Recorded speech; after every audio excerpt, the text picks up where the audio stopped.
Taiwan पर खिंची तलवारों के बीच नेपाल के सामने एक बड़ी मुसीबत खड़ी हो गई। चीन के जाल में फंसे नेपाल के विदेश मंत्री ने दावा कर दिया कि उनका देश वन चाइना पॉलिसी का समर्थन करता है, लेकिन उनका यह बयान अमेरिका को नाराज करने वाला है। खासतौर पर तब जब अमेरिका पहले से नेपाल को होशियार कर रहा था। नेपाल के विदेश मंत्री ने यह बात तब कही जब वो चीन के दौरे पर थे। चीन के विदेश मंत्री से मिलने के बाद उनके तेवर ही बदल गए। नेपाल ने साफ कर दिया कि वो चीन की वन चाइना पॉलिसी का समर्थन करता है। चीन के लिए शायद नेपाल का ये समर्थन इस वक्त काफी अहम था। भारत के अलावा चीन के जितने भी पड़ोसी हैं वो उन सब के समर्थन का दावा कर चुका है। मतलब ये कि वो अमेरिका और पूरी दुनिया को ये बताने में लगा है कि उसकी वन चाइना पॉलिसी के साथ पूरी दुनिया खड़ी है, और इसी मकसद से चीन ने नेपाल को भी अपने जाल में फंसा लिया।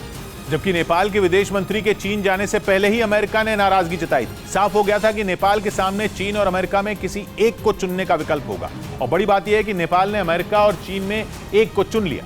ये जेवर के लिए पति के साथ झगड़ा नहीं करती, बल्कि खुद जेवर बनाकर बेचकर महीनों तक लाखों की कमाई करती हैं।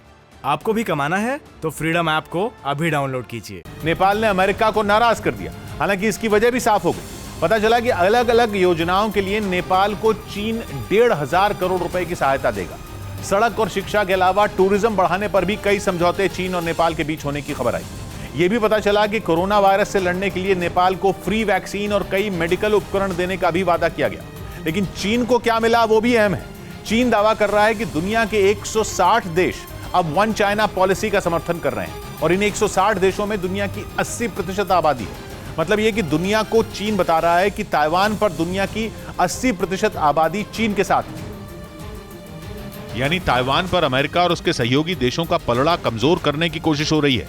वन चाइना पॉलिसी को समर्थन देने का सीधा मतलब ये कि नैन्सी पेलोसी के दौरे का विरोध।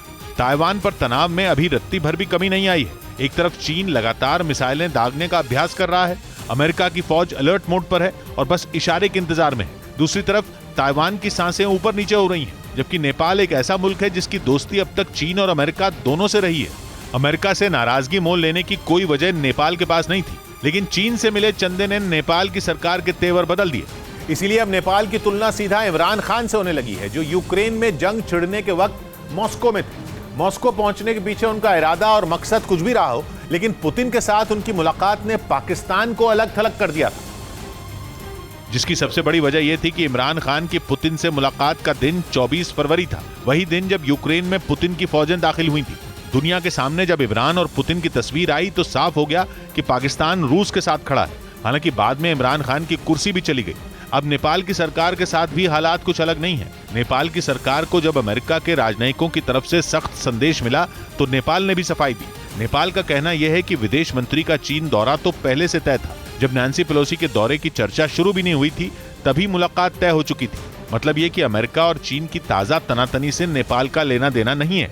लेकिन चीन में जब नेपाल ने वन चाइना पॉलिसी का समर्थन किया तो सफाई की भी सारी गुंजाइश खत्म हो गई। साफ है कि श्रीलंका के बाद चीन का अगला टारगेट नेपाल हो सकता है, जिसे वो अपने कर्ज के जाल में फंसाना शुरू कर चुका है।